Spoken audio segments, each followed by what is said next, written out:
ಗುರುಗಳೇ ನಮಸ್ತೆ, ಕಾರ್ಯಕ್ರಮಕ್ಕೆ ಸ್ವಾಗತ. ನಮಸ್ತೆ. ಅಸ್ಮದ್ಗುರುಭ್ಯೋ ನಮಃ. ಅಖಂಡ ಮಂಡಲಾಕಾರಂ ವ್ಯಾಪ್ತಂ ಯೇನ ಚರಾಚರಂ ತತ್ಪದಂ ದರ್ಶಿತಂ ಯೇನ ತಸ್ಮೈ ಶ್ರೀ ಗುರವೇ ನಮಃ. ಆಪದಾಮಪಹರ್ತಾರಂ ಧಾತಾರಂ ಸರ್ವಸಂಪದಾಂ ಲೋಕಾಭಿರಾಮಂ ಶ್ರೀರಾಮಂ ಭೂಯೋರ್ಭೂಯೋ ನಮಾಮ್ಯಹಂ. ಮನೋಜವನ್ಮಾರುತತುಲ್ಯ ವೇಗಂ ಜಿತೇಂದ್ರಿಯಂ ಬುದ್ಧಿಮತಾನ್ ವರಿಷ್ಠನ್ ವಾತಾತ್ಮಜನ್ ವಾನರ್ಯೂಥ ಮುಖ್ಯಂ ಶ್ರೀರಾಮಧೂತಂ ಶಿರಸಾ ನಮಾಮಿ. ಜೈ ಶ್ರೀಮನ್ನಾರಾಯಣ.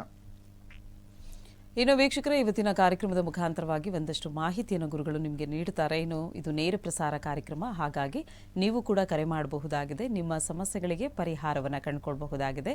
ಕರೆ ಮಾಡಿದಾಗ ಹುಟ್ಟಿದ ದಿನಾಂಕ, ಹುಟ್ಟಿದ ಸಮಯ, ಹುಟ್ಟಿದ ಸ್ಥಳವನ್ನು ಕೊಡಬೇಕಾಗತ್ತೆ. ಹುಟ್ಟಿದ ದಿನಾಂಕ, ಸಮಯ ಗೊತ್ತಿಲ್ಲ ಅನ್ನೋಂಥವ್ರಿಗೆ ಕವಡೆ ಶಾಸ್ತ್ರದ ಮುಖಾಂತರವಾಗಿ ಗುರೂಜಿಯವರು ನಿಮ್ಮ ಸಮಸ್ಯೆಗಳಿಗೆ ಪರಿಹಾರವನ್ನು ಒದಗಿಸಿ ಕೊಡ್ತಾರೆ ಅಂತ ಹೇಳ್ತಾ, ಇನ್ನು ಮೊದಲನೇದಾಗಿ ಪಂಚಾಂಗ ಹೇಗಿದೆ ಮತ್ತು ಗ್ರಹಗತಿಗಳು ಯಾವ ರೀತಿಯಾಗಿದೆ ತಿಳ್ಕೊಳ್ಳೋಣ. ಗುರುಗಳೇ, ಇವತ್ತಿನ ಪಂಚಾಂಗ ಎಂದಿನಂತೆ ನಾವು ಪಂಚಾಂಗವನ್ನು ತಿಳ್ಕೊಳ್ಳುವಂಥ ಸಮಯ ನೋಡಿ. ತಿಥಿ, ವಾರ, ನಕ್ಷತ್ರ, ಯೋಗ ಮತ್ತು ಕರಣಗಳನ್ನೇ ನಾವು ಪಂಚಾಂಗ ಅಂತ ಹೇಳುವಂಥದ್ದು. ಯಾರೆಲ್ಲ ದಿನನಿತ್ಯವೂ ಕೂಡ ಪ್ರಾತಃ ಕಾಲಗಳಲ್ಲಿ ಈ ಪಂಚಾಂಗಗಳನ್ನು ಶ್ರವಣವನ್ನು ಮಾಡ್ತಾರೆ, ಹಾಗೆ ಪಠನವನ್ನು ಮಾಡ್ತಾರೆ, ಯಾರು ಕೇಳಿಸ್ಕೊಳ್ತಾರೆ, ಹಾಗೆ ಯಾರು ಹೇಳ್ತಾರೆ, ಅವರಿಗೆ ತುಂಬ ಅನೇಕ ಫಲಗಳಾಗುತ್ತೆ. ಆ ದಿನ ಅಭಿವೃದ್ಧಿ ಆಗುತ್ತೆ. ಇವತ್ತೇನಾದರೂ ನೀವೊಂದು ಕೆಲಸ ಕಾರ್ಯ ಆಗಬೇಕು ಅಂದ್ಕೊಂಡಿರ್ತೀರ, ಅವೆಲ್ಲವೂ ಕೂಡ ಯಶಸ್ವಿ ಆಗುತ್ತೆ ಭಗವಂತನ ಆಶೀರ್ವಾದದಿಂದ ಅಂತಲೂ ಕೂಡ ಹೇಳ್ಬೋದು. ಹಾಗಾಗಿ ನಿತ್ಯವೂ ಕೂಡ ನಾವು ಅವಶ್ಯಕವಾಗಿ ಈ ಪಂಚಾಂಗಗಳನ್ನು ತಿಳ್ಕೊಬೇಕಾಗುತ್ತೆ. ಇವತ್ತು ನೋಡಿ, ವಿಶೇಷವಾಗಿರುವಂತಹ ಕ್ರೋಧಿನಾಮ ಸಂವತ್ಸರ, ಉತ್ತರಾಯಣ, ಹೇಮಂತ ಋತು, ಪುಷ್ಯ ಮಾಸದ ಕೃಷ್ಣ ಪಕ್ಷದಲ್ಲಿರುವಂಥದ್ದು. ಕೃಷ್ಣ ಪಕ್ಷದ ಅಷ್ಟಮಿ ತಿಥಿ ಅಂದರೆ ಕೃಷ್ಣ ಪಕ್ಷದ 8ನೇ ದಿವಸವನ್ನು ನಾವು ಅಷ್ಟಮಿ ಅಂತ ಹೇಳ್ತೀವಿ. ಅಷ್ಟಮಿ ತಿಥಿ ಇರುವಂಥದ್ದು ಸ್ವಾತಿ ನಕ್ಷತ್ರ. ಇದನ್ನು ನೋಡಿ, ವಿಶೇಷವಾಗಿರುವಂಥದ್ದು ಬುಧವಾರ. ಆ ಸ್ವಾತಿ ನಕ್ಷತ್ರ ಬಂದಾಗ ಏನು ಮಾಡಬೇಕು ನೋಡಿ, ನಾವು ವಿಶೇಷವಾಗಿರುವಂತಹ ಲಕ್ಷ್ಮೀ ನಾರಸಿಂಹ ಸ್ವಾಮಿಯನ್ನು ಆರಾಧನೆ ಮಾಡಿಕೊಳ್ಳುವಂಥದ್ದು. ಈ ದಿನ ತುಂಬ ವಿಶೇಷ. ಕೆಲವರು ನೋಡಿ, ಸ್ವಾತಿ ನಕ್ಷತ್ರಗಳಲ್ಲಿ ಉಪವಾಸವಿದ್ದು ಲಕ್ಷ್ಮೀ ನರಸಿಂಹನನ್ನು ಆರಾಧನೆಗಳನ್ನು ಮಾಡ್ಕೊಳ್ತಾರೆ. ಯಾರಿಗೆಲ್ಲ ಮನೆಗಳಲ್ಲಿ ಏನಾದರೂ ಆರೋಗ್ಯ ಸಮಸ್ಯೆಗಳು ಕಾಡ್ತಾ ಇದ್ರೆ ಅಥವಾ ವ್ಯಾಪಾರ ಉದ್ಯೋಗ ಅಭಿವೃದ್ಧಿ ಆಗಿಲ್ಲ ಅಂತಂದರೆ ನಾವು ಅವಶ್ಯಕವಾಗಿ ಈ ದಿನ ಲಕ್ಷ್ಮೀ ನರಸಿಂಹ ಸ್ವಾಮಿಯನ್ನು ಮನಸಾರ ಪ್ರಾರ್ಥನೆ ಮಾಡ್ಕೊಳ್ತಾ ಪೂಜಾದಿಗಳನ್ನು ಮಾಡಿಕೊಂಡಾಗ, ದೀಪ ಪ್ರಜ್ವಲನೆಯನ್ನು ಮಾಡಿಕೊಂಡಾಗ ಮನೆಯಲ್ಲಿ ಶುಭ ಫಲ ಆಗುತ್ತೆ ಅಂತಲೂ ಕೂಡ ಹೇಳ್ಬೋದು. ಇವತ್ತು ಸ್ವಾತಿ ನಕ್ಷತ್ರ, ಶೂಲಯೋಗ, ಕೌಲವ, ಕರ್ಣಗಳನ್ನು ಕೂಡ ನಾವು ಪಂಚಾಂಗಗಳಲ್ಲಿ ನೋಡ್ಕೋಬೋದಾಗಿದೆ. ಇನ್ನು ಈ ದಿನದ ರಾಹುಕಾಲ, ಗುಳಿಕ ಕಾಲ, ಹಾಗೆ ಯಮಗಂಡ ಕಾಲಗಳನ್ನು ಕೂಡ ನಾವು ಅವಶ್ಯಕವಾಗಿ ತಿಳ್ಕೋಬೇಕಾಗಿದೆ. ಯಾಕಂದರೆ ಈ ರಾಹುಕಾಲಗಳಲ್ಲಿ ಆಗಲಿ ಅಥವಾ ಯಮಗಂಡ ಕಾಲಗಳಲ್ಲಿ ಆಗಲಿ ನಾವು ಶುಭ ಪ್ರಯಾಣಗಳನ್ನು ಮಾಡಲ್ಲ ನೋಡಿ. ಒಂದು ಮದುವೆಗೆ ಹೆಣ್ಣು ನೋಡ್ಲಿಕ್ಕೆ ಹೋಗೋದಂಥದ್ದಾಗಲಿ ಅಥವಾ ಒಂದು ಯಾವುದೇ ಒಂದು ಶುಭ ಕಾರ್ಯ ಮಾಡ್ಕೋಬೇಕು ಅಂದರೂ ಕೂಡ ನಾವು ಈ ಯಮಗಂಡ ಕಾಲಗಳನ್ನು ಮತ್ತು ರಾಹುಕಾಲಗಳನ್ನು ಅವಶ್ಯಕವಾಗಿ ಮಾನುಷ ಕರ್ಮಗಳಿಗೆ ನೋಡ್ಕೋಬೇಕು ಅಂತ ಶಾಸ್ತ್ರ ಹೇಳುತ್ತೆ. ಹಾಗಾಗಿ ಈ ದಿನ ರಾಹುಕಾಲವನ್ನು ನೋಡಿದಾಗ ಮಧ್ಯಾಹ್ನ 12:31 1 ಗಂಟೆ 57 ಈ ದಿನ ನಾವು ರಾಹುಕಾಲವನ್ನು ನೋಡ್ಬೋದು. ಇನ್ನು ಯಮಗಂಡ ಕಾಲವನ್ನು ನೋಡಿದಾಗ 8:13 9:39 ಈ ದಿನ ನಾವು ಯಮಗಂಡ ಕಾಲವನ್ನು ಕೂಡ ನೋಡ್ಕೋಬಹುದಾಗಿದೆ. ಇನ್ನು ಗುಳಿಕ ಕಾಲ 11:05 12:31 ಈ ದಿನ ಗುಳಿಕ ಕಾಲವನ್ನು ಕೂಡ ನೋಡ್ಕೊಳ್ಬೋದು. ಇನ್ನು ಬ್ರಾಹ್ಮಿ ಮುಹೂರ್ತ ಪ್ರಾತಃ ಕಾಲದಲ್ಲಿ 5:07 5:57 ಈ ದಿನ ಬ್ರಾಹ್ಮಿ ಮುಹೂರ್ತ ಕೂಡ ನೋಡಿಕೊಂಡಿದ್ದೀವಿ. ಇನ್ನು ಈ ದಿನ ಸೂರ್ಯೋದಯ ಮತ್ತು ಸೂರ್ಯಾಸ್ತಮವನ್ನು ನೋಡಿದಾಗ ಸೂರ್ಯೋದಯ 6:47 ಸೂರ್ಯೋದಯವಾದರೆ ಸಂಜೆ ಸೂರ್ಯಾಸ್ತಮ ಕೂಡ 6:16 ಈ ದಿನ ಸೂರ್ಯಾಸ್ತಮವಾಗುವುದನ್ನು, ಸೂರ್ಯ ಮುಳುಗುವುದನ್ನು ಕೂಡ ನಾವು ಈ ದಿನ ಗಮನಿಸಬಹುದಾಗಿದೆ. ಇನ್ನು ವೀಕ್ಷಕರೇ, ದ್ವಾದಶ ರಾಶಿಗಳಲ್ಲಿ ಮೊದಲ 6 ರಾಶಿಗಳು ಯಾವ ರೀತಿಯಾಗಿದೆ, ಯಾವ ರಾಶಿಗೆ ಶುಭ, ಯಾರಿಗೆ ಅಶುಭ, ಆ ಸಮಸ್ಯೆಗಳಿಗೆ ಪರಿಹಾರಗಳು ಹೇಗಿವೆ ಅಂತ ಗುರುಜಿಯವರು ತಿಳಿಸ್ಕೊಡ್ತಾರೆ. ಗುರುಗಳೇ, ಮೊದಲ ರಾಶಿ ಹೇಗಿದೆ ನೋಡಿ. ಬುಧವಾರ ಈ ದಿನ ತುಂಬ ವಿಶೇಷ. ವಿಷ್ಣುವನ್ನು ಆರಾಧನೆ ಮಾಡ್ಕೊಳ್ಬೇಕು ಅಂತ ಹೇಳುತ್ತೆ. ಜೊತೆಯಲ್ಲಿ ಈ ಗಣಪತಿಯನ್ನು ಕೂಡ ಈ ದಿನ ಆರಾಧನೆ ಮಾಡ್ಕೊಳ್ಬೋದು. ಸುಬ್ರಹ್ಮಣ್ಯ ಸ್ವಾಮಿಯನ್ನು ಕೂಡ ಈ ದಿನ ವಿಶೇಷವಾಗಿ ಆರಾಧನೆ ಕೂಡ ಮಾಡ್ಕೋಬಹುದು. ಅದೇ ನೋಡಿ, ವಿಶೇಷವಾಗಿರುವಂಥ ಲಕ್ಷ್ಮೀ ನರಸಿಂಹ ಸ್ವಾಮಿಗೆ, ಯಾಕಂದರೆ ಇವತ್ತು ಸ್ವಾತಿ ನಕ್ಷತ್ರ ಇರುವಂಥದ್ದು ತುಂಬ ವಿಶೇಷ. ಹಾಗಾಗಿ ಲಕ್ಷ್ಮೀ ನರಸಿಂಹ ಸ್ವಾಮಿಯನ್ನು ಮನಸಾರೆ ಎಲ್ಲರೂ ಕೂಡ ನೆನ್ಕೊಳ್ತಾ ಲಕ್ಷ್ಮೀ ನರಸಿಂಹಾಯ ನಮಃ ಅಂತ ಹೇಳ್ತಾ ದಿನವನ್ನು ಪ್ರಾರಂಭ ಮಾಡುವಂಥದ್ದು. ಹಾಗಾಗಿ ಮೇಷ, ವೃಷಭ, ಮಿಥುನ, ಕಟಕ, ಸಿಂಹ, ಕನ್ಯಾ, ತುಲ, ವೃಶ್ಚಿಕ, ಧನಸ್ಸು, ಮಕರ, ಕುಂಭ ಮತ್ತು ಮೀನರಾಶಿಗಳು, ಈ 12 ರಾಶಿಗಳನ್ನು ನಾವು ದ್ವಾದಶ ರಾಶಿಗಳು ಅಂತ ಹೇಳುವಂಥದ್ದು. ಈ ದ್ವಾದಶ ರಾಶಿಗಳ ಫಲಾನುಫಲಗಳು ನೋಡುವಂಥದ್ದು. ವಿಶೇಷವಾಗಿರುವಂತಹ ಪ್ರಥಮ ರಾಶಿ ಮೇಷರಾಶಿ. ನೋಡಿ, ಮೇಷರಾಶಿಯವರಿಗೆ ಈ ದಿನ ಕೈಗಾರಿಕಾ ಕ್ಷೇತ್ರದಲ್ಲಿ ಉತ್ತಮ ಅಭಿವೃದ್ಧಿ ಅಂತ ಹೇಳ್ತಾ ಇದ್ದೀವಿ. ಯಾರೆಲ್ಲ ಮೇಷರಾಶಿಯವರು ಕೈಗಾರಿಕಾ ಕ್ಷೇತ್ರಗಳಲ್ಲಿ ಕೆಲಸ ಕಾರ್ಯಗಳನ್ನು ಮಾಡ್ಕೊಳ್ತಾ ಇರ್ತೀರಾ, ನಿಮ್ಮನ್ನು ನೀವು ತೊಡಗಿಸ್ಕೊಂಡಿರ್ತೀರಾ, ಅಥವಾ ಕೈಗಾರಿಕೆಗಳಲ್ಲಿ ಏನಾದರೂ ಒಂದು ಅಭಿವೃದ್ಧಿ ಮಾಡಬೇಕು ಅಂದ್ಕೊಂಡಿರ್ತೀರಾ, ಅಥವಾ ಹೊಸದಾಗಿ ಏನೋ ಒಂದು ಪ್ರಾರಂಭ ಅಂದ್ಕೊಂಡಿರ್ತೀರಾ, ಅವರೆಲ್ಲರಿಗೂ ಕೂಡ ಈ ದಿನ ಮೇಷರಾಶಿಯವರಿಗೆ ಕೈಗಾರಿಕೆ ವಿಷಯವಾಗಿ ತುಂಬ ಅನುಕೂಲ ಆಗುತ್ತೆ, ಅಭಿವೃದ್ಧಿ ಆಗುತ್ತೆ. ಏನಾದರೂ ಕೆಲಸ ಕಾರ್ಯ ಮಾಡ್ಕೋಬೇಕು ಅಂದ್ಕೊಂಡಿದ್ರೆ ಅದಕ್ಕೆ ಈ ದಿನ ನೀವು ಮುಂದುವರಿರಿ, ನಿಮಗೆ ಅನುಕೂಲ ಆಗುತ್ತೆ ಅಂತಲೂ ಕೂಡ ಹೇಳ್ಬೋದು. ಇನ್ನು ಆಸ್ತಿ ಖರೀದಿ ಅಥವಾ ಮಾರಾಟ ಮಾಡುವ ಸಂದರ್ಭದಲ್ಲಿ ಎಚ್ಚರ ವಹಿಸುವುದು ಸೂಕ್ತ ಅಂತ ಹೇಳ್ತಾರೆ. ಯಾರೆಲ್ಲ ಈ ಮೇಷರಾಶಿಗೆ ಸಂಬಂಧಪಟ್ಟಂತಿರ್ತೀರಾ, ಆಸ್ತಿ ಖರೀದಿ ಮಾಡೋದಾಗ್ಲಿ ಅಥವಾ ಮಾರಾಟ ಮಾಡೋದಾಗ್ಲಿ ಸ್ವಲ್ಪ ಎಚ್ಚರಿಕೆಯಿಂದ ಕೆಲಸ ಕಾರ್ಯಗಳು ಮಾಡ್ಕೊಳ್ಬೇಕಾಗುತ್ತೆ. ಯಾಕೆಂದರೆ ಆಸ್ತಿ ವಿಚಾರವಾಗಿ ಸುಮ್ಮನೆ ನೀವು ಮೋಸ ಹೋಗುವ ಸಾಧ್ಯತೆ ಹೆಚ್ಚಾಗಿರುವಂತೆ, ನಂಬಿದವರೇ ಮೋಸ ಮಾಡುವಂಥದ್ದು ಆಗಲಿ, ಅಥವಾ ನಿಮಗೆ ಗೊತ್ತಿಲ್ಲದಿರೋ ಒಂದು ಏನೋ ಎಲ್ಲೋ ಒಂದು ಸೈಟ್ ತಗೊಳ್ಳುವಂಥ ವಿಚಾರಕ್ಕೆ ಆಗಲಿ, ಅಥವಾ ಏನೋ ಒಂದಾಗಲಿ ಆಸ್ತಿ ವಿಚಾರ ಅಥವಾ ಒಂದು ಭೂಮಿ ವಿಚಾರದಲ್ಲಿ ಆಗಲಿ ಸ್ವಲ್ಪ ಎಚ್ಚರಿಕೆಯಿಂದ ಇದನ್ನು ನೀವು ವ್ಯವಹಾರಗಳನ್ನು ಮಾಡ್ಕೊಳ್ಬೇಕಾಗುತ್ತೆ. ಮೋಸ ಹೋಗುವ ಅಂದರೆ ಅವಕಾಶಗಳು ಜಾಸ್ತಿ ಇದೆ ಅಂತ ಜಾತಕ ಬಲದಲ್ಲಿ ಇರೋದ್ರಿಂದ ನೀವು ಇದನ್ನು ಏನು ಮಾಡಬೇಕು,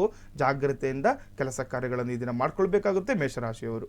ಇನ್ನು ವೃಷಭ ರಾಶಿಯವ್ರಿಗೆ ನೋಡಿದಾಗ ಈ ದಿನ ಶತ್ರುಗಳಿಂದ ತೊಂದರೆ ಉಂಟಾಗುತ್ತೆ ಅಂತ ಹೇಳ್ತಾ ಇದೆ. ನೋಡಿ, ಯಾರೆಲ್ಲ ವೃಷಭ ರಾಶಿಗಳಿರ್ತೀರ ಇವರು ಕೂಡ ಅವಶ್ಯಕವಾಗಿ ನೀವು ಶತ್ರುಗಳಿಂದ ತೊಂದರೆ ಅಂತ ಹೇಳೋದ್ರಿಂದ ನೋಡ್ಕೋಬೇಕಾಗುತ್ತೆ. ಯಾವುದೇ ಕೆಲಸ ಕಾರ್ಯಕ್ಕಾಗಲಿ ಅಥವಾ ಎಲ್ಲಾದರೂ ಹೊರಗಡೆ ಹೋಗ್ಬೇಕಾದ್ರೂ ಕೂಡ ನೀವು ಅವಶ್ಯಕವಾಗಿ ಜಾಗೃತರಾಗಿರಬೇಕಾಗುತ್ತೆ. ಯಾಕಂದರೆ ಶತ್ರುಗಳಿಂದ ತೊಂದರೆ ಅಂತ ಹೇಳ್ತಾ ಇದೆ. ಯಾಕಂದರೆ ಶತ್ರುಗಳು ನಿಮ್ಮನ್ನು ಹಿಂಬಾಲಿಸ್ತಾ ಇರ್ಬೋದು, ಅಥವಾ ನೋಡಿ ಈಗ ಕೆಲವರು ಆ ಹೇಳಿಕೆನ ಸಹಿಸ್ತಾ ಇರಲ್ಲ. ಯಾರಾದರೂ ಒಂದು ರಾಜಕೀಯ ಕ್ಷೇತ್ರದಲ್ಲಿ ಆಗಲಿ ಅಥವಾ ಎಲ್ಲೊಂದು ವ್ಯಾಪಾರ ಉದ್ಯೋಗ ಚೆನ್ನಾಗಿ ಆಗ್ತಾ ಇದೆ ಅಂತಂದರೆ ಶತ್ರುಗಳು ಜಾಸ್ತಿ ಇರ್ತಾರೆ, ನಮ್ಮ ಸುತ್ತಮುತ್ತಲೇ ಇರ್ತಾರೆ ಅಂತ ನಾವು ಹೇಳ್ತಾ ಇರ್ತೀವಿ.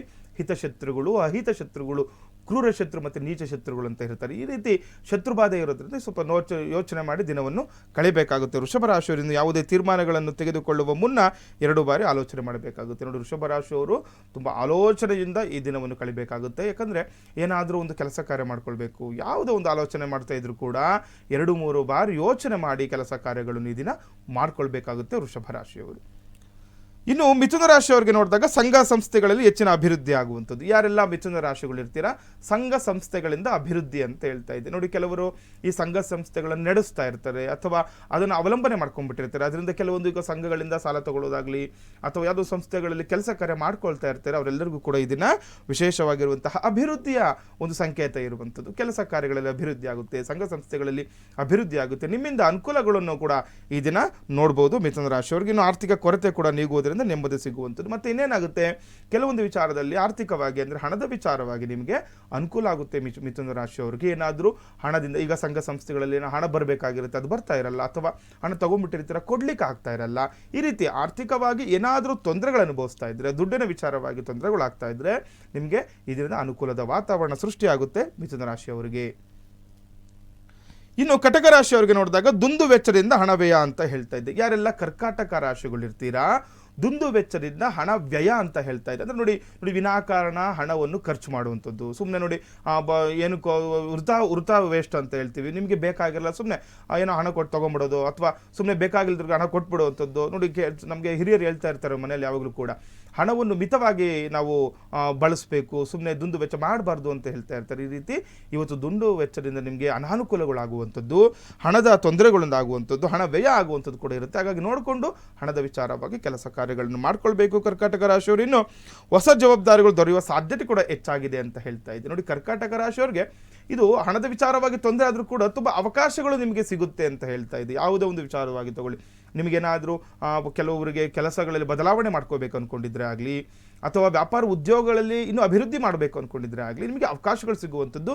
ಆ ಅವಕಾಶಗಳನ್ನು ಈ ದಿನ ನೀವು ಸದುಪಯೋಗ ಪಡಿಸ್ಕೊಳ್ಬೇಕಾಗುತ್ತೆ. ಈ ರೀತಿ ಸದುಪಯೋಗ ಪಡಿಸ್ಕೊಂಡಾಗ ನಿಮಗೆ ಮುಂದಿನ ದಿನಗಳು ತುಂಬ ವಿಶೇಷವಾಗಿರುವಂಥ ದಿನಗಳನ್ನು ನೀವು ನೋಡ್ಬೋದು ಕಟಕ ರಾಶಿಯವರು. ಇನ್ನು ಸಿಂಹರಾಶಿಯವರಿಗೆ ನೋಡಿದಾಗ ಸಹೋದ್ಯೋಗಿಗಳಿಂದ ಮಹತ್ವದ ನೆರವು ಪಡೆಯಲು ಸಫಲರಾಗುತ್ತೀರಿ ಅಂತ ಹೇಳ್ತಾ ಇದೆ. ಯಾರೆಲ್ಲ ಸಿಂಹರಾಶಿಗಳಿರ್ತೀರಾ ನಿಮ್ಮ ಸಹೋದ್ಯೋಗಿಗಳಿಂದ ನಿಮಗೆ ಅನುಕೂಲ ಆಗುತ್ತೆ ಅಂತ ಹೇಳ್ತಾರೆ. ಮಹತ್ವದ ಒಂದು ನಿರ್ಧಾರಗಳು ತೆಗೆದುಕೊಳ್ಳುವಂಥದ್ದು ಅಥವಾ ಒಂದು ಅವರಿಂದ ನಿಮಗೆ ಅನುಕೂಲ ಆಗುವಂಥದ್ದು, ಹಣಕಾಸಿನ ವಿಚಾರವಾಗಿ ಆಗಲಿ ಅಥವಾ ಬೇರೆ ಯಾವುದೇ ವಿಚಾರವಾಗಿ ನಿಮಗೆ ಅನುಕೂಲ ಆಗುತ್ತೆ ಅಂತ ಹೇಳ್ತಾ ಇದೆ ಸಹೋದ್ಯೋಗಿಗಳಿಂದ. ನಾವು ಸಾಮಾನ್ಯವಾಗಿ ಹೇಳ್ತಾ ಇರ್ತೀವಿ, ಈಗ ಸಹೋದ್ಯೋಗಿಗಳ ಜೊತೆ ಕೆಲವರು ಕಿರಿಕಿರಿ ಮಾಡ್ಕೊಂಡ್ಬಿಟ್ಟಿರ್ತಾರೆ. ಅದರಿಂದ ಏನಾಗುತ್ತೆ, ಮಾಡುವಂತಹ ಕೆಲಸ ಕಾರ್ಯಗಳೆಲ್ಲವೂ ಕೂಡ ತೊಂದರೆಗಾಗ್ತಾ ಇರುತ್ತೆ. ಯಾಕೆಂದರೆ ಜೊತೆಗಾರರ ಜೊತೆಯಲ್ಲಿ ಕೆಲಸಗಳನ್ನು ಮಾಡಿಕೊಂಡಾಗ ನಮಗೆ ತುಂಬ ಅಭಿವೃದ್ಧಿಗಳಾಗುವಂಥದ್ದು. ಯಾವಾಗ ನಾವು ಕೆಲಸ ಮಾಡುವಂತಹ ಸ್ಥಳದಲ್ಲಿ ಎಲ್ಲವೂ ಚೆನ್ನಾಗಿರುತ್ತೆ, ಕೆಲಸ ಕಾರ್ಯಗಳು ಕೂಡ ವೇಗವಾಗಿ ಸಾಗುತ್ತೆ ಅಂತ ಹೇಳುತ್ತೆ. ಇನ್ನು ಖರ್ಚುಗಳು ಇನ್ನಷ್ಟು ಹೆಚ್ಚಾಗಲಿದೆ ಅಂತ ಕೂಡ ಹೇಳ್ತಾ ಇದೆ. ಸಿಂಹರಾಶಿ ನೋಡ್ಕೊಳ್ಬೇಕು, ಇವರು ಕೂಡ ಖರ್ಚು ಹೆಚ್ಚಾಗುವ ಸಾಧ್ಯತೆ ಹೆಚ್ಚಾಗಿರೋದು ನೋಡ್ಕೊಳ್ಬೇಕು. ಯಾವುದೇ ವಿಚಾರವಾಗಿ ಆಗಲಿ ದುಂದು ವೆಚ್ಚ ಮಾಡಬಾರ್ದು. ಹಣದ ವಿಚಾರವಾಗಿ ಅನುಕೂಲಗಳಾಗುತ್ತೆ, ಖರ್ಚುಗಳನ್ನು ಕಡಿಮೆ ಮಾಡಿದಾಗ ಕಡಿತ ಮಾಡಿದಾಗ ಅಂತ ಕೂಡ ಹೇಳ್ಬೋದು ಸಿಂಹರಾಶಿಯವರಿಗೆ. ಗುರುಗಳೇ, ಒಂದು ಕರೆ ಇದೆ, ಸ್ವೀಕರಿಸೋಣ. ಹಲೋ, ನಮಸ್ತೆ. ನಮಸ್ತೆ ಮೇಡಮ್. ಲಕ್ಷ್ಮಿ ಅವರೇ, ನೆಲಮಂಗಲದಿಂದ ಕರೆ ಮಾಡ್ತಿದ್ದೀರಾ. ಸೊ ಯಾರ ಬಗ್ಗೆ ಕೇಳಬೇಕು? ಅದು ಭೂಮಿ ಬಗ್ಗೆ ಕೇಳಬೇಕಿತ್ತು. ಭೂಮಿ ಕುರಿತಾಗಿ ಕೇಳಬೇಕಾ? ಓಕೆ, ನೇರವಾಗಿ ಗುರುಜಿ ಒಟ್ಟಿಗೆ ಮಾತಾಡಿ. ನಮಸ್ತೆ ಗುರುಜಿ. ನಮಸ್ತೆ ಅಮ್ಮ. ಲಕ್ಷ್ಮಿ ಅವರು ಹೇಳಿ, ಏನು ಹೇಳಿ? ಭೂಮಿದು ಒಂದ್ ಸ್ವಲ್ಪ ತೊಂದರೆ ಆಗಿತ್ತು. ಓಕೆ. ಅದರಿಂದ ನಾವು ಭೂವರ ಸ್ವಾಮಿಗೆ ಹೋಗಿ ಅಲ್ಲಿ ಮಣ್ಣು ಕೊಟ್ಟಿ ಎಲ್ಲ ಬಂದ್ಮೇಲೆ ಸರಿ ಹೋಗಿದೆ. ಓಕೆ. ಆದ್ರೆ ಈಗ ಮನೆ ಕಟ್ಬೇಕು ಅಂದ್ಕೊಂಡಿದೀವಿ, ಯಾವಾಗ ಕಟ್ಬೇಕು ಏನು ಅಂತ ಕೇಳೋಣ ಅಂತ. ಓಕೆ, ಅಂದ್ರೆ ಭೂಮಿ ವಿಚಾರದಲ್ಲಿ ಏನೇ ತೊಂದರೆಗಳಿದ್ರೆ ಎಲ್ಲವೂ ಕೂಡ ನಿಮ್ಗೆ ಈಗ ಸರಿ ಹೋಗಿದೆ ಅಲ್ವಾ? ಸರಿ ಹೋಗಿ. ಇವಾಗ ಮನೆ ಕಟ್ಟಬೇಕು ಅನ್ಕೊಳ್ತಾ ಇದ್ದೀರಾ? ಮನೆ ನೋಡಿ ಕಟ್ಬೇಕು. ತುಂಬಾ ಒಳ್ಳೆಯ ದಿನಗಳು ಮುಂದೆ ಇದೆ ಅಂದ್ರೆ ನೋಡಿ, ಈಗ ಮುಂದೆ ನಾವು ಈಗ ಈ ತಿಂಗಳು ಕೊನೆಯಲ್ಲಿ ಜನವರಿ 31ರಿಂದ ನಮಗೆ ಈ ಮಾಘ ಮಾಸ ಪ್ರಾರಂಭ ಆಗುವಂಥದ್ದು. ಈ ದಿನಗಳಲ್ಲಿ ನೀವು ವಿಶೇಷವಾಗಿ ಏನಾದರೂ ಮನೆ ಕಟ್ಟಬೇಕಾಗಿದ್ರೆ ಅಥವಾ ನೋಡಿ ಈಗೆಲ್ಲ ತುಂಬ ಮಾಘ ಮಾಸಗಳಲ್ಲಿ ರಾಜಯೋಗ ಇರುವಂಥದ್ದು ಕೂಡ ಇರುತ್ತೆ. ಈಗ 31ರಿಂದನೂ ಕೂಡ 15 ದಿನಗಳ ಕಾಲ ವಿಶೇಷವಾಗಿರುವಂತಹ ರಾಜಯೋಗ ಇರುವಂಥದ್ದು. ಈ ರಾಜಯೋಗದ ದಿನಗಳಲ್ಲಿ ನೀವು ಯಾವುದೇ ಕೆಲಸ ಕಾರ್ಯಗಳನ್ನು ಪ್ರಾರಂಭ ಮಾಡಿ ಅನುಕೂಲ ಆಗುತ್ತೆ ಅಂತಲೂ ಕೂಡ ಹೇಳ್ಬೋದು. ನಿಮಗೇನಾದರೂ ಈಗ ದಿನ ಬೇಕು ಅಥವಾ ಏನಾದರೂ ನಿಮಗೆ ಆ ದಿನ ಯಾವ ದಿನ ಒಳ್ಳೇದಿರುತ್ತೆ, ಯಾವ ದಿನ ನಕ್ಷತ್ರಗಳು ನೋಡ್ಕೊಳ್ಬೇಕು ಅಂತ ಒಂದ್ಸರಿ ನೀವು ಕಚೇರಿಗೆ ಬಂದು ಭೇಟಿ ಮಾಡಿದ್ರೆ ನಿಮಗೆ ನಾವು ದಿನಗಳು ಕೂಡ ನಾವು ನಿಮಗೆ ಹಾಕ್ಕೊಡ್ತೀವಿ. ಮತ್ತು ಮುಂದೆ ದಿನಗಳಲ್ಲಿ ಅನುಕೂಲ ಆಗಲಿಕ್ಕೂ ಕೂಡ ಅದು ಒಳ್ಳೆಯ ಒಂದು, ಯಾಕಂದರೆ ಯಾವುದೇ ಒಂದು ಪೂಜೆ ಪುನಸ್ಕಾರಗಳು ಪ್ರಾರಂಭ ಮಾಡಬೇಕು, ಗೃಹ ಪ್ರವೇಶಕ್ಕೆ ಆಗಲಿ ಅಥವಾ ಗೃಹ ನಿರ್ಮಾಣಕ್ಕೆ ಆಗಲಿ, ಒಂದು ಭೂಮಿ ಪೂಜೆ ಮಾಡಬೇಕಂದ್ರೂ ಕೂಡ ನಾವು ಈ ಪಂಚಾಂಗಗಳನ್ನು ನೋಡುವಂಥದ್ದು, ತಿಥಿ ವಾರ ನಕ್ಷತ್ರ ಯೋಗ ಕರಣಗಳೆಲ್ಲವನ್ನೂ ಕೂಡ ನೋಡ್ಕೊಳ್ಬೇಕು. ಅದರ ಜೊತೆ ತುಂಬ ವಿಶೇಷವಾಗಿಂತಹ ಮಾಘ ಮಾಸ ಅಂದರೆ ಅದ್ರ ಜೊತೆಗೂ ಕೂಡ ನಮಗೆ ರಾಜಯೋಗ ಇರುವಂಥದ್ದು ನೋಡಿಕೊಂಡು ನೀವು ಕೆಲಸ ಕಾರ್ಯಗಳನ್ನು ಮಾಡ್ಕೊಳ್ಳಿ, ಅನುಕೂಲ ಆಗುತ್ತೆ ಅಂತಲೂ ಕೂಡ ಹೇಳ್ಬೋದಮ್ಮ. ಇನ್ನು ಕಾರ್ಯಕ್ರಮಕ್ಕೆ ಕರೆ ಮಾಡಿದ್ದಕ್ಕಾಗಿ ಧನ್ಯವಾದಗಳು. ನಿಮ್ಮ ಸಮಸ್ಯೆಯನ್ನು ಆಲಿಸಿ ಅದಕ್ಕೆ ತಕ್ಕಂತಹ ಮಾಹಿತಿಯನ್ನು ಗುರುಜಿಯವರು ನೀಡಿದ್ದಾರೆ. ನೇರವಾಗಿ ಒಂದ್ಸಲಿ ಗುರುಜಿಯವ್ರನ್ನ ಭೇಟಿಯಾಗಲಿಕ್ಕೆ ನಿಮಗೆ ಅವಕಾಶವಿದೆ. ನೀವು ಮಾಡಬೇಕಾಗಿರೋದು ಇಷ್ಟೇ, ನಿಮ್ಮ ಟಿವಿ ಸ್ಕ್ರೀನ್ ಮೇಲೆ ಕಾಣ್ತಾ ಇರುವಂಥ ನಂಬರ್ಗೆ ಕರೆ ಮಾಡಿ ಒಂದು ಅಪಾಯಿಂಟ್ಮೆಂಟ್ನ ಫಿಕ್ಸ್ ಮಾಡಿಕೊಂಡು ತದನಂತರ ಗುರುಜಿಯವ್ರನ್ನ ಭೇಟಿಯಾಗಿ ಸಮಸ್ಯೆಗಳಿಗೆ ತಕ್ಕಂಥ ಪರಿಹಾರವನ್ನು ನೀವು ಕಂಡುಕೊಳ್ಬಹುದಾಗಿದೆ. ಇನ್ನು ಗುರುಗಳೇ, ಮುಂದಿನ ರಾಶಿ ಯಾವ ರೀತಿಯಾಗಿದೆ ತಿಳಿಸ್ಕೊಡಿ. ಮುಂದಿನ ರಾಶಿ ಕನ್ಯಾ ರಾಶಿ. ಈ ಕನ್ಯಾ ರಾಶಿಯವರಿಗೆ ಈ ದಿನ ನಿಮ್ಮ ಕುಟುಂಬ ಸದಸ್ಯರು ಸಹ ನಿಮ್ಮೊಂದಿಗೆ ಸಹಕರಿಸುವುದಿಲ್ಲ ಅಂತ ಹೇಳ್ತಾ ಇದ್ದೀನಿ. ನೋಡಿ, ಕನ್ಯಾ ರಾಶಿಯವ್ರು ನೋಡ್ಕೊಳ್ಬೇಕು, ಕುಟುಂಬದವರಿಂದನೂ ಕೂಡ ನಿಮಗೆ ಸಹಕಾರ ಸಿಗಲ್ಲ ಅಂತ. ಯಾವುದೋ ಒಂದು ಏನೋ ಕೆಲಸ ಮಾಡಬೇಕು ಅಂದ್ಕೊಳ್ತಿರ್ತೀರಾ ಅಥವಾ ಯಾವುದೋ ವ್ಯಾಪಾರ ಪ್ರಾರಂಭ ಮಾಡಬೇಕು ಅಂದ್ಕೊಳ್ತಾ ಇರ್ತೀರಾ, ಸುಮ್ಮನೆ ತೊಂದರೆಗಳಾಗ್ತಾ ಇರುತ್ತೆ, ಬೇರೆ ಕಡೆಯಿಂದನೂ ತೊಂದರೆ, ಈಗ ಮನೆಯಲ್ಲಿಂದನೂ ಕೂಡ ತೊಂದರೆ ಆದಾಗ ಯಾಕೆ ಏನಾಗುತ್ತೆ, ಮಾಡುವಂಥ ಕೆಲಸಕರೆಲ್ಲವೂ ಕೂಡ ಯಾವುದೇ ಯಶಸ್ಸನ್ನು ಪಡೀಲಿಕ್ಕೆ ಆಗಲ್ಲ. ಹಾಗಾಗಿ ಸ್ವಲ್ಪ ತಾಳ್ಮೆಯಿಂದ ಯೋಚನೆ ಮಾಡಿ ಕೆಲಸ ಕಾರ್ಯಗಳನ್ನು ಮಾಡ್ಕೊಳ್ಳಿ. ಯಾವುದೇ ಮದುವೆ ವಿಚಾರದಲ್ಲಿ ಆಗಲಿ ಅಥವಾ ಬೇರೆ ಯಾವುದೇ ವಿಚಾರದಲ್ಲಾಗಲಿ ಸ್ವಲ್ಪ ಹಿಂದೆ ಮುಂದೆ ನೋಡಿಕೊಂಡು ಕೆಲಸ ಕಾರ್ಯಗಳನ್ನು ಮಾಡ್ಕೊಳ್ಬೇಕು. ಇನ್ನು ಕುಟುಂಬ ಕಲಹ ಆಗಲಿ, ಆರೋಗ್ಯದ ಬಗ್ಗೆ ಹೆಚ್ಚು ಗಮನ ಕೂಡ ಕೊಡಬೇಕಾಗುತ್ತೆ. ಕುಟುಂಬದಲ್ಲಿ ಕಲಹಗಳಾಗುವಂಥದ್ದು, ವಿನಾಕಾರಣ ಜಗಳಗಳಾಗ್ತಾ ಇರುತ್ತೆ, ಅದ್ರ ಜೊತೆ ಆರೋಗ್ಯ ಸಮಸ್ಯೆ ಕೂಡ ಇರುತ್ತೆ. ಹಾಗಾಗಿ ಕನ್ಯಾ ರಾಶಿಯವರು ಇದನ್ನು ವಿಶೇಷವಾಗಿರುವಂತಹ ಆರೋಗ್ಯದ ಕಡೆ ಕೂಡ ಗಮನವನ್ನು ಕೊಡಬೇಕಾಗುತ್ತೆ ಕನ್ಯಾ ರಾಶಿಯವರು. ಇನ್ನು ವೀಕ್ಷಕರೇ, ಇವತ್ತಿನ ಕಾರ್ಯಕ್ರಮದ ಮುಖಾಂತರವಾಗಿ ಇನ್ನುಳಿದ 6 ರಾಶಿಗಳು ಯಾವ ರೀತಿಯಾಗಿದೆ, ಯಾವ ರಾಶಿಗೆ ಶುಭ, ಯಾರಿಗೆ ಅಶುಭ ತಿಳ್ಕೊಳ್ಳೋಣ. ವಿರಾಮದ ಬಳಿಕ ಬೃಹತ್ ಜಾತಕಂ ವಿಶೇಷ ಜ್ಯೋತಿಷ್ಯ ನೇರ ಪ್ರಸಾರ ಕಾರ್ಯಕ್ರಮಕ್ಕೆ ಸ್ವಾಗತ. ವೀಕ್ಷಕರೇ, ಇದು ನೇರ ಪ್ರಸಾರ ಕಾರ್ಯಕ್ರಮ. ನೀವು ಕೂಡ ಕರೆ ಮಾಡಬಹುದು, ಸಮಸ್ಯೆಗೆ ತಕ್ಕಂಥ ಪರಿಹಾರವನ್ನು ನೀವು ಕಂಡುಕೊಳ್ಬಹುದಾಗಿದೆ. ಇನ್ನು 12 ರಾಶಿಗಳಲ್ಲಿ ಮೊದಲ 6 ರಾಶಿಗಳು ಹೇಗಿವೆ ಅಂತ ತಿಳ್ಕೊಂಡ್ವಿ. ಇನ್ನುಳಿದ 6 ರಾಶಿಗಳ ಫಲಾನುಫಲ ಹೇಗಿದೆ ತಿಳ್ಕೊಳ್ಳೋಣ. ಗುರುಗಳೇ, ಇನ್ನುಳಿದ ರಾಶಿಗಳು ನೋಡಿ, ಮುಂದೆ ತುಲಾ ರಾಶಿ ನೋಡುವಂಥದ್ದು. ಈ ದಿನ ತುಲಾ ರಾಶಿಯವರಿಗೆ ಯಾವ ರೀತಿ ಇದೆ ನೋಡುವಂಥ ಸಮಯ. ನೋಡಿ, ತುಲಾ ರಾಶಿಯವರಿಗೆ ಈ ದಿನ ವ್ಯಾಪಾರ ಕ್ಷೇತ್ರದಲ್ಲಿ ಪ್ರಗತಿ ಅಂತ ಹೇಳ್ತಾ ಇದೆ. ಯಾರೆಲ್ಲ ತುಲಾ ರಾಶಿಗಳು ಇರ್ತೀರಾ, ವ್ಯಾಪಾರ ಮಾಡುವಂಥವ್ರಿಗೆ, ಏನಾದರೂ ವ್ಯಾಪಾರ ಬಿಸ್ನೆಸ್ ಮಾಡುವಂಥವ್ರಿಗೆ ತುಂಬ ವಿಶೇಷ ಅಂತ ಹೇಳ್ಬೋದು. ಅಂದರೆ ಪ್ರಗತಿ ಕಾಣುತ್ತೆ ಮಾಡುವಂತಹ ಕೆಲಸ ಕಾರ್ಯಗಳಲ್ಲಿ. ಏನೋ ಒಂದು ವ್ಯಾಪಾರಗಳು, ಚಿಕ್ಕ ಪುಟ್ಟ ವ್ಯಾಪಾರಗಳಾಗಲಿ ಅಥವಾ ದೊಡ್ಡ ದೊಡ್ಡ ಒಂದು ವ್ಯಾಪಾರಗಳನ್ನು ಮಾಡ್ಕೊಳ್ತಾ ಇರ್ತೀರಾ, ಅಭಿವೃದ್ಧಿ ಆಗ್ತಾ ಇರಲ್ಲ, ಕುಂಠಿತವಾಗಿರುತ್ತೆ, ಇಲ್ಲ ಏನೋ ಒಂದು ತೊಂದರೆಗಳನ್ನು ಒಳಗಾಗಿರುತ್ತೆ. ಅವೆಲ್ಲವಕ್ಕೂ ಕೂಡ ನಿಮಗೆ ಇದನ್ನು ಪರಿಹಾರ ಸಿಗುವಂಥದ್ದಾಗುತ್ತೆ ತುಲಾರಾಶಿಯವರಿಗೆ. ಇನ್ನು ಮಿತ್ರರು ನಿಮಗೆ ಸಹಾಯ ಮಾಡುವರು ಅಂತ ಹೇಳ್ತಾ ಇದ್ದೆ. ಯಾರೆಲ್ಲ ತುಲಾರಾಶಿಗಳು ಇರ್ತಾರೆ, ನಿಮ್ಮ ಮಿತ್ರರಿಂದ ಸಹಾಯ ಕೂಡ ಸಿಗುವಂಥದ್ದು. ಯಾವುದೇ ರೀತಿ ಆದ್ರಾಗಲಿ, ಕೆಲವರಿಗೆ ಮಾತಿನ ಸಹಾಯ ಸಿಗ್ಬೋದು ಅಥವಾ ಹಣದ ವಿಚಾರವಾಗಿ ಸಹಾಯ ಮಾಡ್ಬೋದು, ಇಲ್ಲ ಏನೋ ಒಂದು ಆಗಲಿ, ಒಂದು ಆರೋಗ್ಯದ ಸಮಸ್ಯೆ ಇತ್ತು ಅಂದರೂ ಕೂಡ ಈ ರೀತಿ ನಿಮ್ಮ ಮಿತ್ರರಿಂದ ನಿಮಗೆ ಸಹಾಯ ದೊರಕುವಂತಹ ಒಳ್ಳೆಯ ದಿನ ಅಂತಲೂ ಕೂಡ ಹೇಳ್ಬೋದು ತುಲಾರಾಶಿಯವರಿಗೆ. ಇನ್ನು ಮಹತ್ತರ ಕೆಲಸ ಎಂದು ಕಾರ್ಯಸಿದ್ಧಿ ಆಗುತ್ತೆ ಅಂತ. ನೋಡಿ, ಯಾವುದೇ ವಿಚಾರ ತಗೊಳ್ಳಿ, ಇವತ್ತು ಮದುವೆ ವಿಚಾರದಲ್ಲಿ ಆಗಲಿ ಅಥವಾ ಕೆಲಸದ ವಿಚಾರವಾಗಿ ಆಗಲಿ ತುಂಬ ಮಹತ್ವವಾಗಿರುವಂತಹ ಕೆಲಸದಲ್ಲಿ ಕಾರ್ಯಸಿದ್ಧಿ ಆಗುತ್ತೆ ಅಂತ ಹೇಳ್ತಾ ಇದೆ. ಬುಧವಾರ ನೀವು ವಿಶೇಷವಾಗಿರುವಂಥದ್ದು ಲಕ್ಷ್ಮೀ ನಾರಸಿಂಹ ಸ್ವಾಮಿಯನ್ನು ಆರಾಧನೆ ಮಾಡ್ಕೊಳ್ತಾ, ಪ್ರಾರ್ಥನೆ ಮಾಡ್ಕೊಳ್ತಾ, ಈ ದಿನವನ್ನು ಏನಾದರೂ ನೀವು ಅಂದ್ಕೊಂಡಿದ್ರೆ, ಕೆಲಸ ಕಾರ್ಯ ಆಗಬೇಕು ಅಂದ್ಕೊಂಡಿದ್ರೆ ಅವಶ್ಯಕವಾಗಿ ಆಗುತ್ತೆ. ದೇವರನ್ನು, ಕುಲದೇವರನ್ನು ಕೂಡ ಪ್ರಾರ್ಥನೆ ಮಾಡ್ಕೊಳ್ತಾ, ನೀವೇನಾದರೂ ಈ ಹೆಣ್ಣು ನೋಡುವಂಥ ವಿಚಾರದಲ್ಲಿ ಆಗಲಿ, ಮದುವೆ ವಿಚಾರದಲ್ಲಿ ಆಗಲಿ, ನೀವು ಈ ದಿನವನ್ನು ನೀವು ಮಾಡಿಕೊಂಡಾಗ ನಿಮಗೆ ತುಂಬ ಅಭೀಷ್ಟ ಸಿದ್ಧಿ ಆಗುವಂಥದ್ದು, ಕಾರ್ಯಸಿದ್ಧಿ ಆಗುವಂಥದ್ದು ಕೂಡ ಇರುವಂಥದ್ದು ತುಲಾರಾಶಿಯವರಿಗೆ. ಇನ್ನು ವೃಶ್ಚಿಕ ರಾಶಿಯವರಿಗೆ ನೋಡಿದಾಗ ಪರೋಪಕಾರ ಮಾಡಲು ಹೋಗಿ ಸಮಸ್ಯೆಗಳನ್ನು ತಂದುಕೊಳ್ಳಬೇಡಿ ಅಂತ ಹೇಳ್ತಾ ಇದ್ದೀನಿ. ನೋಡಿ, ವೃಶ್ಚಿಕ ರಾಶಿಯವರು ಸಾಮಾನ್ಯವಾಗಿ ಪರೋಪಕಾರಿಗಳಂತ ಹೇಳ್ತಾ ಇರ್ತೀವಿ ನಾವು. ಏನಾದರೂ ಈ ಅಂದರೆ ಬೇರೆಯವ್ರಿಗೋಸ್ಕರ ಏನೋ ನೀವು ಅನುಕೂಲ ಮಾಡೋಕ್ಕೆ ಹೋಗಿ ಅದರಲ್ಲಿ ನೀವು ಸಿಗಾಕಿಕೊಳ್ಳುವಂತಹ ಸಾಧ್ಯತೆ ಹೆಚ್ಚಾಗಿರುತ್ತೆ. ಹಾಗಾಗಿ ನೋಡಿ, ವೃಶ್ಚಿಕ ರಾಶಿಯವರು ಅವಶ್ಯಕವಾಗಿ ನೋಡ್ಕೊಳ್ಬೇಕಾಗುತ್ತೆ. ಏನಾದರೂ ಇದ್ದರೆ ಸುಮ್ಮನೆ ಬೇರೆಯವ್ರಿಗೆ ನೀವು ಹೋಗಿ ಏನೋ ಮಾಡೋಕ್ಕೆ ಹೋಗಿ ನೀವು ಸಿಗಾಕೊಳ್ಳುವಂಥ ಸಮಯಗಳು ಹೆಚ್ಚಾಗಿರುತ್ತೆ. ಹಾಗಾಗಿ ಸ್ವಲ್ಪ ನೋಡ್ಕೊಳ್ಬೇಕು.